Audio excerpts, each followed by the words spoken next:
So this is an example of a 44-story RC shear wall building, which is this one actually. The side view is here. So I have actually pushed this building with first mode load pattern in its X direction.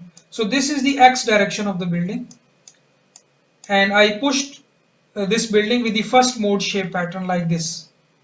So I applied the force at each story, and then the increment on that pattern is applied, and I finally plotted this pushover curve. Now you have the roof drift, which means the roof displacement divided by the building height on x-axis. So 0.01 means that 1% of the height of the building. And on y-axis, I normalize the base shear by the total weight of the building. So it is VB divided by W. So it is the same pushover curve but in another form, that I have normalized the roof displacement by building height and base shear by building weight. So this is the pushover curve, and since I have used the nonlinear model, obviously pushover analysis is a nonlinear analysis, so which means that at each increment in loading, I was able to see which element is yielding, which element is crushing, which element was about to crack, for example. So I can plot the progression of structural damage also with each pushover step. For example, I have used the brick walls, infill brick walls in this building. I modeled them as the equivalent diagonal strut model, and I observed that they start cracking at a very low drift level. So just in the first 2 or 3 pushover steps, the brick walls begin to crack. Then soon after those, at this particular roof drift level, shear walls begin to crack in tension. So all those shear walls, if I am pushing it towards right hand side, the the extreme edge of those shear walls, they start to crack in tension. Then as more and more shear walls start to crack, my global pushover curve start to deviate from the linear line, and it start bending, and ultimately it bends so much at that point the shear wall steel reinforcement, those bars begin to yield in tension. When they yield in tension, the pushover curve start becoming flat. Soon after that, columns also begin to crack, then shear walls begin to yield in compression. At ultimate peak point, my concrete and shear walls start crushing in compression. And this was my maximum strength which my building was able to develop. Soon after that, the curve start going down. Concrete steel bars begin, column steel bar begin to yield in tension, and then column steel bars begin to yield in compression. So this was my, you can say, the maximum point where my concrete start crushing. So this is a picture of progression of structural damage.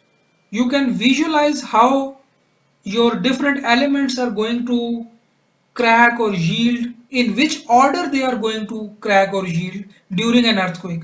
When the roof displacement will increase during an earthquake, which element will yield first and which element will yield after that. So we were able to identify that brick walls are the first one to go. They are the first one to leave the support for or stiffness contribution for frames, and then soon after that the concrete start cracking in tension. So this is the damage propagation which you can identify from this kind of an analysis. This is this pushover curve alone is giving you this information. We haven't yet actually calculated the roof displacement, the target displacement for this case. Even alone the pushover curve is very useful for all of this. Similarly, we can push our building in positive direction and negative direction.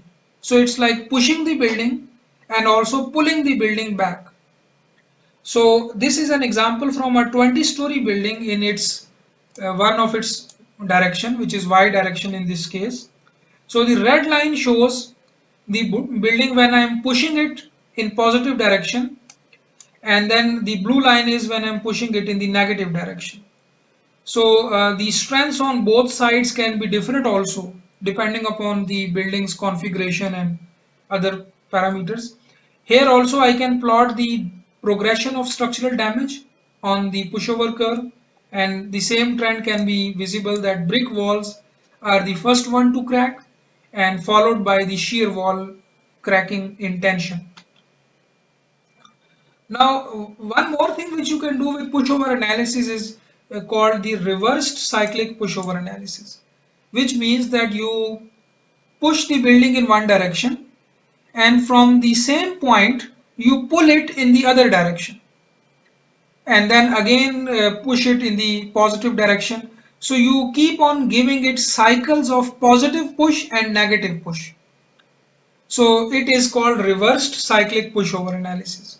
So first, for example, I push my building from origin up to a certain level, maybe this point, and then I from that point I push it in the opposite direction and take it to the negative side. Then from that point I again take it to positive side. So I can make a series of pushover load cases and I run them one after each other in a series manner so that I can plot this cyclic pushover curve. So this is giving me the global cyclic behavior of my building, not only monotonic behavior but cyclic behavior. So this is an example from the same 44-story building and for first mode load pattern where I plot the same base shear divided by height, weight of the building versus roof displacement divided by height of the building. So the red line and blue lines, they are showing the results of monotonic pushover, which means I just push it all at once. Start from zero and push it all up till this last point, or start from zero and push it all up till this last point. The black lines are showing the results of what we call as the reversed cyclic pushover analysis, where we don't push it directly up to the last point, but we start from very low drift levels and apply cycles of loading and positive loading and negative loading. And with each cycle, we keep on increasing the displacement and until we reach to a certain level. For example, this is my last point up till which I perform the reverse cyclic. Similarly, this is my last point up till which I perform the reverse cyclic. So we can see that the envelope of uh, our reverse cyclic pushover curve is matching with the monotonic push, but at the same time the cyclic pushover analysis is giving me or depicting me the stiffness degradation also. So each reloading cycle have a different or in fact reduced stiffness compared to the initial loading stiffness. For example, if I am going to this point, this particular point in the reverse cyclic, you can see that the line is actually going like this in loading and it is coming back like this in unloading, right? So when I give different cycles of loading, the stiffness gets reduced with each cycle, it gets degraded with each cycle. This phenomena is called stiffness degradation, and in monotonic pushover analysis it is not accounted. It can be visualized only by pushing the building in cyclic manner. Similarly, you can see that the unloading stiffness is not same as the initial loading stiffness, and there is some residual deformation also. Residual deformation means that while unloading your building, the deformation is not coming back to zero at zero loading. So this is actually the permanent deformation, permanent change in the geometry of your building. It is called residual deformation and it is the result of this cyclic degradation. So all these phenomena are not accounted in monotonic pushover analysis. But this cyclic pushover analysis itself can give you detailed information.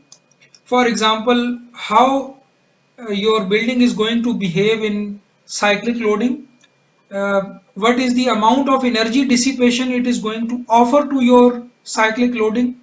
If these loops are like very fat loops like this, which means that your structure is going to offer a lot of energy dissipation, because the area under these loops is the measure of the hysteretic energy.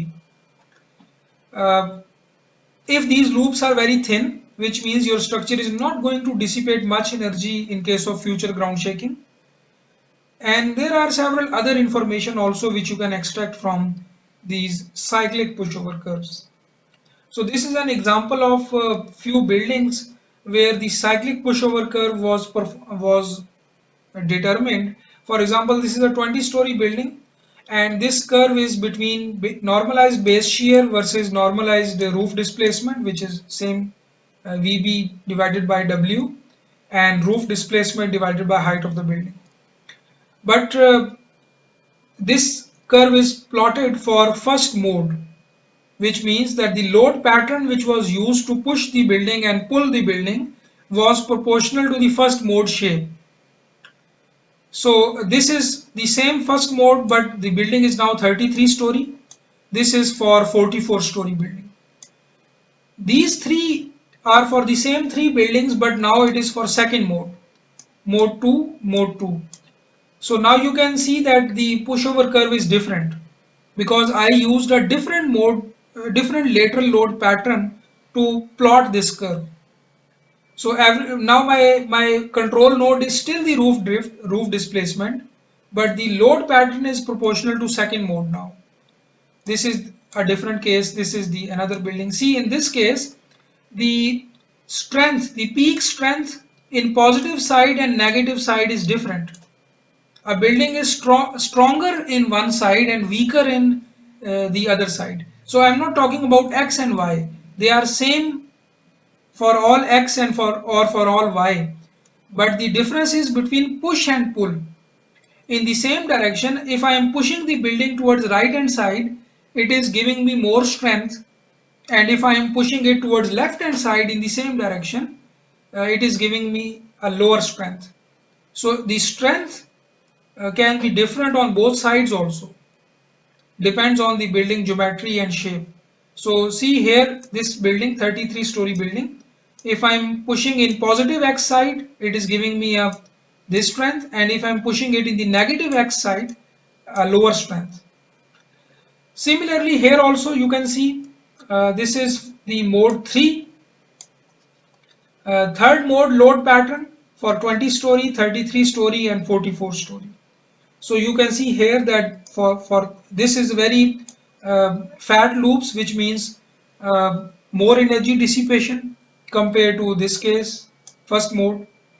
But obviously, if the building is controlled by first mode, if it is low to mid-rise building, then the contribution of second and third mode will be far less, and in some cases it can be ignored also.